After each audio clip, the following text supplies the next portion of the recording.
নমস্কার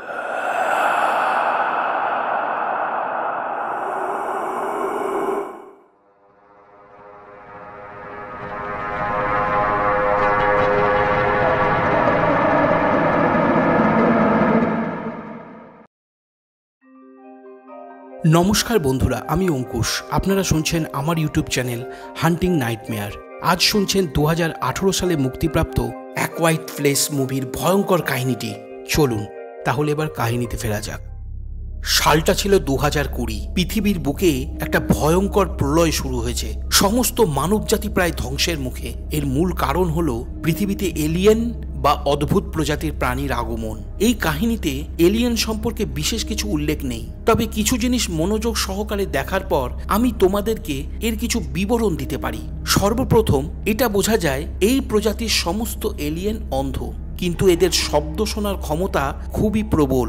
এরা যে কোনো ছোট থেকে ছোট শব্দ শুনেই আক্রমণ করে দেয়, আর এদের তীক্ষ্ণ ধারালো নখ ও দাঁতের সাহায্যে চোখের পলক পড়তেই কোনো প্রাণীকে মেরে ফেলে। এই এলিয়েনদের হাত থেকে সামান্য কিছু পরিবার বেঁচে গেছে।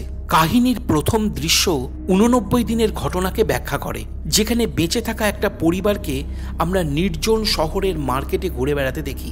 মার্কেটের সমস্ত জিনিসপত্র এদিক ওদিকে ছড়ানো, ধারে কাছে কোনো মানুষের চিহ্ন নেই। ঠিক সেই সময় আমরা বিউ নামে একটি ছোট্ট বাচ্চা ছেলেকে স্টোরের মধ্যে ছুটে যেতে দেখি, যেখানে তার পরিবার ওষুধ ও খাবার সংগ্রহ করতে এসেছিল। যেহেতু বাচ্চা ছেলেটা চারিধারে ছুটে বেড়াচ্ছিল, তাই তার দিদি রেগান তাকে খুঁজছিল। রেগান কানে কম শুনতে পেত। এরপর আমরা রেগেনের মা অ্যাবলিনকে দেখি, যে তার ছেলে মার্কাসের জন্য ওষুধ সংগ্রহ করছিল। সে খুব সন্তর্পণে ওষুধগুলোকে হাতে তুলে নেয়, যাতে সেখানে কোনো শব্দ সৃষ্টি না হয়। এরপর সে মার্কাসকে ওষুধ খাইয়ে দেয়। অপরদিকে বিউ নিজের জন্য একটা খেলনা এরোপ্লেন উঁচু র্যাক থেকে নামানোর চেষ্টা করছিল, কিন্তু তার হাত পৌঁছাচ্ছিল না। এমন সময় অসাবধান বশত সেটা সেখান থেকে নিচে পড়তে যাবে। এমন সময় রেগান সেখানে ছুটে এসে সেই খেলনাটা নিচে পড়ার আগেই লুফে নেয়, কারণ সে জানে যদি কোনো শব্দ হয় তাহলে সেখানে সেই এলিয়েন ছুটে এসে তাদের সকলকে মেরে ফেলবে। কিছুক্ষণ পর তাদের পিতা লি কিছু প্রয়োজনীয় জিনিস সংগ্রহ করে সেখানে চলে আসে আর ইশারা করে তার মাকে ডেকে আনতে বলে। কিছু সময় পর অ্যাবলিন ও মার্কাস সেখানে উপস্থিত হয়। অ্যাবলিন ইশারা করে বলে, সন্ধে নামতে আর দেরি নেই, তাড়াতাড়ি বাড়ির উদ্দেশ্যে রওনা হতে হবে। তখন লিয়ের নজর পড়ে বিউয়ের হাতে ধরে থাকা খেলনাটার দিকে। তখন লি খুব সাবধানে খেলনা থেকে ব্যাটারিটাকে বার করে নিয়ে সেটাকে রেখে দেয়। এরপর তারা বাড়ির পথে হাঁটতে থাকে। ওদিকে রেগান খেলনাটাকে আবার বিউয়ের হাতে দিয়ে এগিয়ে যায়। তখন বিউ সকলের নজর এড়িয়ে সেই ব্যাটারিটাকে সঙ্গে নিয়ে নেয়। সকলে যখন খালি পায়ে জঙ্গলের পথ ধরে বাড়ির দিকে হাঁটছে, তখন বিউ সেই খেলনা এরোপ্লেনটার মধ্যে ব্যাটারি কানেক্ট করে সেটাকে চালু করে দেয়। ছড়িয়ে পড়ে শব্দ। পরিবারের সকলে প্রচন্ড ভয় পেয়ে যায়। ঠিক সেই মুহূর্তে শব্দ শুনে এলিয়েন তীর বেগে ছুটে যায় বিউয়ের দিকে। সেই দেখে তাকে বাঁচানোর জন্য লিও ছুটতে থাকে, কিন্তু এলিয়েন এতটাই দ্রুত ছিল যে সে লিয়ের পৌঁছানোর পূর্বেই বিউকে মেরে ফেলে। এরপর যে দৃশ্য আমরা দেখতে পাই তা প্রায় 1 বছর পরের। এই একই পরিবার একটা ফার্ম হাউসে তাদের জীবন অতিবাহিত করছিল। ঘরটাকে এমনভাবে সাজানো হয়েছিল যাতে সেখানে কোনো শব্দ সৃষ্টি না হতে পারে। লি বাড়ির চারিপাশে সিসিটিভি ক্যামেরা ইনস্টল করে রেখেছিল, যাতে সে ঘরে বসেই সব দিকগুলোকে নিয়ন্ত্রণ করতে পারে। এছাড়াও সে এলিয়েনদের ব্যাপারে কিছু তথ্য সংগ্রহ করেছিল, যেমন এলিয়েনরা অন্ধ, এরা যে কোনো শব্দ শুনতে পেলেই আক্রমণ করে দেয় এবং এদের গায়ের চামড়া শক্ত ঢালের মতন কাজ করে। সে তখনও পর্যন্ত সেই এলাকায় এমন 3 জন এলিয়েনকেই শুধু শনাক্ত করতে সক্ষম হয়েছিল। এরপর লি বাইরের জগতের সঙ্গে যোগাযোগ করার চেষ্টা করতে থাকে, যাতে সে নিজের পরিবারকে ওখান থেকে বার করে নিয়ে যেতে পারে, কিন্তু প্রতিবারের মতন সে এবারেও কারোর সঙ্গে যোগাযোগ করে উঠতে পারে না। অপরদিকে মার্কাস তখন বাড়ির বাইরে একটা ভাঙা গাড়ি নিয়ে খেলছিল। লিকে সেখানে আসতে দেখে মার্কাস সেখান থেকে ছুটে পালিয়ে যায়। সেই সময় অ্যাবলিনকে বাড়ির বেসমেন্টে দেখা যায়, যে নবাগত শিশুর জন্য একটা বক্স ও অক্সিজেন মাস্ক তৈরি করছিল। রাতে ডিনার করার পর রেগেন ও মার্কস একসঙ্গে খেলতে বসে। খেলার সময় অসাবধানবশত মার্কস জ্বলন্ত লণ্ঠনটাকে উল্টে ভেঙে দেয়, যার ফলে কার্পেটে আগুন লেগে যায় ও বিকট শব্দের সৃষ্টি হয়। ঠিক তখন লি সেই আগুনকে নিভিয়ে দেয়। ও সকলকে চুপ থাকতে ইশারা করে। হঠাৎ টিনের চালে একটা শব্দ হয়, তারা প্রচন্ড ভয় পেয়ে যায়। লি জানালার পাশে দাঁড়াতেই ঘরের চাল থেকে একটা বড় ইঁদুর বিকট শব্দ করে লাফিয়ে পড়ে বাড়ির বাইরে। সঙ্গে সঙ্গে এলিয়েন ছুটে এসে মুহূর্তের মধ্যেই ইঁদুরটাকে মেরে ফেলে। এরপর আর কোনো শব্দ না হওয়ায় এলিয়েন সেখান থেকে চলে যায়। তখন লি ও তার পরিবারের সদস্যরা নিশ্চিন্ত হয়। রাত গভীর হলে লি রেগেনের জন্য হেয়ারিং অ্যাম্পলিফায়ার বানাতে থাকে, যাতে সে পুনরায় সবকিছু শুনতে পারে। লি এর আগেও অনেকগুলো অ্যাম্পলিফায়ার বানিয়েছিল, কিন্তু সেগুলোর মধ্যে কোনোটাই সঠিকভাবে কাজ করেনি। পরদিন লি বাড়ি যাবার পথে বালি ছড়িয়ে দেয়, কারণ বালির উপর দিয়ে হেঁটে গেলে কম শব্দ হয়। এরপর লি তার বানানো হেয়ারিং অ্যাম্পলিফায়ারটা রেগানকে দিতে যায়, কিন্তু সে নিতে চায় না, কারণ সে মনে করে প্রতিবারের মতন এবারও সেটা কাজ করবে না। তা সত্ত্বেও লি অ্যাম্পলিফায়ারটাকে রেগানের হাতে ধরিয়ে দিয়ে সেখান থেকে চলে যায়। ওদিকে তখন মার্কাস তার মার কাছে পড়ছিল। তখন সেখানে লি আসে ও মার্কাসকে সঙ্গে করে নিয়ে যেতে চায়, কিন্তু মার্কাস যেতে চায় না, কারণ সে এলিয়েনদেরকে ভয় পাচ্ছিল। তখন তার মা অ্যাবলিন তাকে বোঝায় যে তোমার বাবা তোমাকে রক্ষা করবে, তিনি এমন কিছু কৌশল তোমাকে শেখাতে চায় যাতে তুমি এই রকম পরিস্থিতিতেও বেঁচে থাকতে পারো, আর এটা তোমার জন্য খুব প্রয়োজনীয়। এইভাবে অ্যাবলিন মার্কাসকে যাওয়ার জন্য রাজি করে নেয়। বেরোনোর সময় সেখানে রেগান এসে বলে সেও তাদের সঙ্গে যেতে চায়, কিন্তু লি বলে তুমি তোমার মায়ের সঙ্গে বাড়িতে থাকো, তোমার দরকার পড়তে পারে। সেই কথা শুনে রেগান মন খারাপ করে সেখান থেকে চলে যায়। অপরদিকে লি মার্কাসকে সঙ্গে করে রওনা হয়। এরপর রেগান বাড়িতে ফিরে এসে অ্যাম্পলিফায়ারটা চেক করতে গিয়ে দেখে সেটা কাজ করছে। তখন রেগানের মনে পড়ে তার ভাই বিউয়ের কথা। সে কান্নায় ভেঙে পড়ে আর মনে করে তার বাবা আজও বিউয়ের মৃত্যুর জন্য তাকেই দায়ী বলে মনে করে, তাই এমনটা করছে। সে তখন ব্যাগ গুছিয়ে বিউয়ের খেলনাটা নিয়ে বেরিয়ে পড়ে আর সেই জায়গায় পৌঁছে যায় যেখানে এলিয়েন বিউকে মেরে ফেলেছিল। সেখানে পৌঁছিয়ে বিউয়ের খেলনাটা বার করে তার একটা তার কেটে সেটা অন করে সেখানে রেখে দেয়, যাতে কোনো শব্দ না হয়। অপরদিকে লি একটা নদীর পাড়ে পৌঁছে মার্কাসকে মাছ ধরা শেখাতে গেলে তার হাত থেকে একটা মাছ লাফিয়ে পড়ায় শব্দ হয়, আর সেই শব্দ শুনে মার্কাস ভয় পেয়ে যায়। তখন লি বুঝাতে থাকে নদীতে জলপ্রবাহের ফলে অনেক জোরে শব্দ হচ্ছে, তাই এখানে কোনো ছোট ছোট শব্দ হলেও এলিয়েনরা তা বুঝতে পারবে না, তাই ভয়ের কোনো কারণ নেই।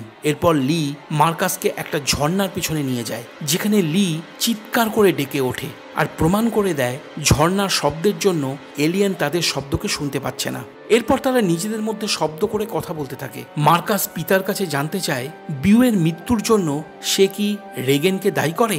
উত্তরে লি বলে না, কখনোই না, আমি রেগানকে আগের মতন ভালোবাসি। এদিকে এভলিন কাপড় জামা কেচে তা শুকাবে বলে দুটো ব্যাগ হাতে সিঁড়ি ভেঙে উপরে উঠছিল। সেই সময় ব্যাগের এক অংশ একটা লোহার পেরেকে আটকে যায়। ব্যাগ ধরে টানলে সেই পেরেক সোজা হয়ে বাইরের দিকে বেরিয়ে পড়ে, কিন্তু অ্যাবলিন সেটা দেখতে পায় না। অপরদিকে তখন লি মার্কাসকে সঙ্গে করে বাড়ির দিকে ফিরছিল।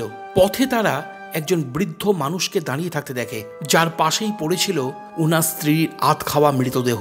লি সেই দেখে বুঝতে পারে কিছুক্ষণ আগেই এলিয়েন সেখানে আক্রমণ চালিয়েছে, তাই সে বৃদ্ধ মানুষটিকে চুপ থাকতে বলে, কিন্তু বৃদ্ধ মানুষটি কাঁদতে থাকে। একটা সময় কষ্ট চেপে রাখতে না পেরে তিনি চিৎকার করে ওঠে। লি সঙ্গে সঙ্গে মার্কাসকে কোলে তুলে ছুটতে থাকে ও একটা গাছের পিছনে লুকিয়ে পড়ে। ততক্ষণে এলিয়েন ছুটে এসে বৃদ্ধ মানুষটিকে মেরে ফেলে। অপরদিকে এভলিন বাড়িতে থাকাকালীন সময় তার প্রসব যন্ত্রণা শুরু হয়। সে তখন তাড়াতাড়ি সিঁড়ি ভেঙে বেসমেন্টের দিকে নামতে থাকে। হঠাৎ করে তখন তার পায়ের নিচে সেই পেরেকটা বিঁধে যায়। সে কোনো রকমে কষ্ট সহ্য করে কোনো শব্দ না করে লোহার পেরেক থেকে নিজের পাটাকে বের করে নেয়, আর সে বুঝে যায় এলিয়েন নিশ্চয়ই সেই শব্দকে শুনেছে, তারা সেখানে নিশ্চয়ই আসবে। তাই সে ওখানকার সমস্ত লাল আলোগুলোকে অন করে দেয়, যা লিয়ের জন্য একটা সিগন্যাল ছিল। অল্পক্ষণ পরে সেখানে এলিয়েন চলে আসে। সেই দেখে এভলিন লুকিয়ে পড়ে ও অনেক কষ্ট হওয়া সত্ত্বেও সে চুপ করে থাকে। অপরদিকে সেই সময় লি আর মার্কাস বাড়ির বাইরে পৌঁছে যায়। বাড়ির বাইরে লাল আলোগুলোকে জ্বলতে দেখে লি বুঝে যায় এভলিন কোনো বড় বিপদের মধ্যে আছে। সে তাড়াতাড়ি বাড়ির দিকে ছুটতে থাকে। ওদিকে এলিয়েন শব্দ শোনার চেষ্টা করতে থাকে। ঠিক সেই সময় ঘড়ির অ্যালার্ম বেজে ওঠে। এলিয়েন সেই শব্দ শুনে ছুটে যায়। এভলিন বাড়ির বাইরে পালাতে চেষ্টা করে, কিন্তু বাড়ির বাইরে আরও একটা এলিয়েন ঘুরছিল বলে সে পালাতে পারে না। অপরদিকে লি মার্কাসের হাতে একটা টর্চ দিয়ে বলে, বাড়ির বাইরে রাখা রকেটগুলোকে জ্বালাতে, কারণ তারা পূর্বেই কিছু বাজি পটকা বাড়ির বাইরে রেখেছিল। যদি এলিয়েনরা অতর্কিতে আক্রমণ করে বাড়ির উপর, তখন তারা সেইগুলোকে পুড়িয়ে শব্দ সৃষ্টি করবে এবং এলিয়েনগুলো সেই শব্দ শুনে ঘর থেকে বাইরে বেরিয়ে আসবে। মার্কাস রকেটের দিকে ছুটতে থাকে। অপরদিকে এভলিনের প্রসব যন্ত্রণার কারণে রক্ত বের হতে শুরু করে। সেই কারণে শব্দকে আটকে রাখা তার জন্য ক্রমেই যেন কঠিন হয়ে উঠছিল। অপরদিকে তখন এলিয়েন তার খুব কাছেই চলে এসেছিল। সেই সময় মার্কাস রকেটগুলোকে জ্বালিয়ে দেয়। লি তখন বন্দুক হাতে ঘরের মধ্যে প্রবেশ করে। ওদিকে রেগেন যখন রকেট ফাটার শব্দ শুনতে পায়, সেও তখন বাড়ির দিকে ছুটতে থাকে। লি রক্তের দাগ লক্ষ্য করে পৌঁছে যায় বাথটবের সামনে। সেখানে সে অনেক রক্ত পড়ে থাকতে দেখে এক মুহূর্তের জন্য তার মনে হয় সে সেখানে পৌঁছাতে অনেক দেরি করে ফেলেছে। ঠিক তখন এভলিনের রক্তমাখা হাত সে দেখতে পায়। তখন সে দেখে এভলিন ঠিক আছে ও সে বাচ্চার জন্ম দিয়েছে। অপরদিকে তখন মার্কাস বাড়ির দিকে হেঁটে আসছিল। সে হঠাৎ অনুভব করে এলিয়েনের উপস্থিতিকে। প্রচণ্ড ভয় পেয়ে সে ক্ষেতের মধ্যে দিয়ে ছুটতে লাগে। ছুটতে গিয়ে পাথরে পা আটকে পড়ে যায়। সেই সময় লি এভলিন ও তার নবজাতক শিশুটিকে নিয়ে বেসমেন্টের দিকে যাচ্ছিল। ঠিক সেই সময় শিশুটি কাঁদতে শুরু করে, আর কান্নার শব্দ পেতেই এলিয়েন সেখানে ছুটে আসে। লি শীঘ্রই বেসমেন্টের নিচে চলে যায় ও মেঝের উপরে একটা মোটা বিছানার গদি রেখে দেয়, যাতে বেসমেন্টের কোনো শব্দ বাইরে না যায়। এরপর সে শিশুটিকে অক্সিজেন মাস্ক পরিয়ে এভলিনের বানানো বক্সটির মধ্যে রেখে ঢাকনা দিয়ে দেয়, যে কারণে শিশুর কান্নার শব্দ আর বাইরে আসে না। অপরদিকে রেগান বাড়ি ফেরার সময় ক্ষেতের মাঝে একটা টর্চের আলোকে লক্ষ্য করে, কিন্তু সে কিছু ভেবে ওঠার আগেই তার ঠিক পিছনে একটা এলিয়েন চলে আসে ও শব্দ শোনার চেষ্টা করে। তখন রেগেনের হেয়ারিং অ্যাম্পলিফায়ার থেকে তারই একটা শব্দের সৃষ্টি হয়। সেই শব্দকে এলিয়েন সহ্য করতে না পেরে তৎক্ষণাৎ সেখান থেকে ছুটে পালিয়ে যায়। অপরদিকে এভলিনের জ্ঞান ফিরে আসতেই মার্কাস ও রেগেনের ব্যাপারে চিন্তা করতে থাকে। লি তখন তাকে শান্ত করে ও বলে তাদের কিছু হবে না, সে জানে তাকে এখন কি করতে হবে। উত্তরে এভলিন বলে, তুমি কথা দাও যে মার্কাস ও রেগেনকে বাঁচাবে। অন্যদিকে রেগেন যখন টর্চ লাইটটাকে ধরতে যায়, তখন মার্কাস তার হাত চেপে ধরে। তখন একে অপরকে দেখে বেশ আনন্দিত হয়। অপরদিকে তখন লি রেগেন ও মার্কাসকে খুঁজতে বেসমেন্টের বাইরে আসে। ঠিক তখন দেখা যায় ঘরের মধ্যে একটা জলের পাইপ ভেঙে পড়ায় সেখান দিয়ে অজর ধারায় জল বেরিয়ে আসছে, আর সেই জলের ধারা বেসমেন্টের দিকে যাচ্ছে। কিন্তু এই ব্যাপারটা লিয়ের নজর এড়িয়ে যায়। ওদিকে তখন মার্কাস ও রেগেন আনাজ গুদামের উপর আগুন জ্বালিয়ে বসেছিল। তারা মনে করছিল তাদের পিতা সেই আগুনকে দেখতে পেলে তাদের দুজনকে অবশ্যই খুঁজে নেবে, কিন্তু ঘটনাচক্রে আগুন জ্বালানোর তেল শেষ হয়ে যায়। সেই কারণে তারা দুজনেই বড় উদাস হয়ে যায়। অপরদিকে লি তাদের দুজনকে সিসিটিভিতে খুঁজতে থাকে, কিন্তু সে তাদেরকে দেখতে পায় না। সেই সময় বেসমেন্টে প্রচুর জল জমে যাওয়ায় জলের শব্দে এলিয়েন সেখানে ঘোরাফেরা করছিল ও যে বক্সে শিশুটিকে রাখা হয়েছিল সেটা জলের উপরে ভাসছিল। এই কারণে এভলিনের সামনে দুটো বিপদ এসে উপস্থিত হয়। তাও সে মনে সাহস এনে বক্স থেকে শিশুটিকে কোলে তুলে নেয়। ঠিক সেই মুহূর্তে তার সামনে জল থেকে উঠে আসে এলিয়েন।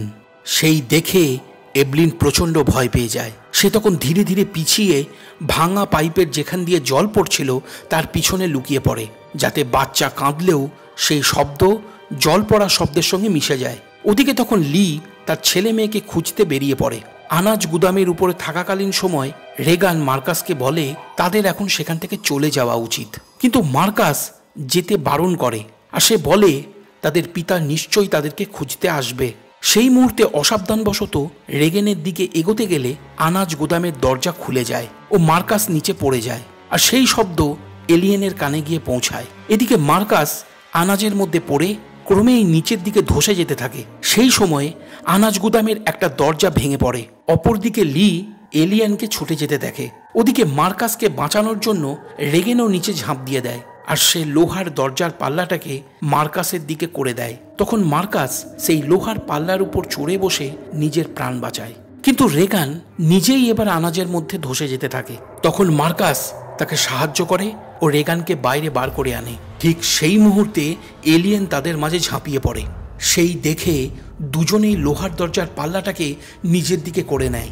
তখন রেগেনের হেয়ারিং অ্যাম্পলিফায়ার থেকে আবার শব্দ বেরিয়ে আসে, এলিয়েন সেই শব্দকে সহ্য করতে না পেরে বাধ্য হয়ে সেখান থেকে পালিয়ে যায়। এরপর তারা দুজনেই বাইরে চলে আসে আর দেখে লি তাদেরকে খুঁজতে খুঁজতে সেখানে পৌঁছে গেছে। তারা পিতাকে দেখতে পেয়ে ছুটে যায় তার কাছে আর জড়িয়ে ধরে। এই সব দৃশ্য তখন এভলিন বাড়ির সিসিটিভিতে দেখছিল আর সেও বেশ খুশি হচ্ছিল। ঠিক তখন লি এলিয়েনের শব্দ শুনতে পায়, যে কারণে সে মার্কাস ও রেগেনকে একটা গাড়ির মধ্যে লুকিয়ে যেতে বলে। কিন্তু এলিয়েন তাদের খুব কাছেই ছিল। লি এলিয়েনকে দেখে আক্রমণ করতে গেলে এলিয়েন তার আগেই লিকে আহত করে দেয়। সেই দেখে মার্কাস চিৎকার করে ওঠে। শব্দ শুনতেই এলিয়েন এবার তাদের দিকে ছুটে যায়। আবার রেগানের হেয়ারিং অ্যাম্পলিফায়ারের শব্দ তীক্ষ্ণ হয়, কিন্তু এবারে রেগান নিজেই সেই শব্দকে সহ্য করতে পারে না, তাই সে যন্ত্রটাকে বন্ধ করে দেয়। সঙ্গে সঙ্গে এলিয়েন আবার তাদের উপর আক্রমণ চালাতে শুরু করে আর গাড়িটাকে জোরে জোরে ধাক্কাতে থাকে। তখন লি উঠে দাঁড়ায়, ওই এলিয়েনটিকে দেখে। সেই সময় রেগেন লিকে দেখছিল।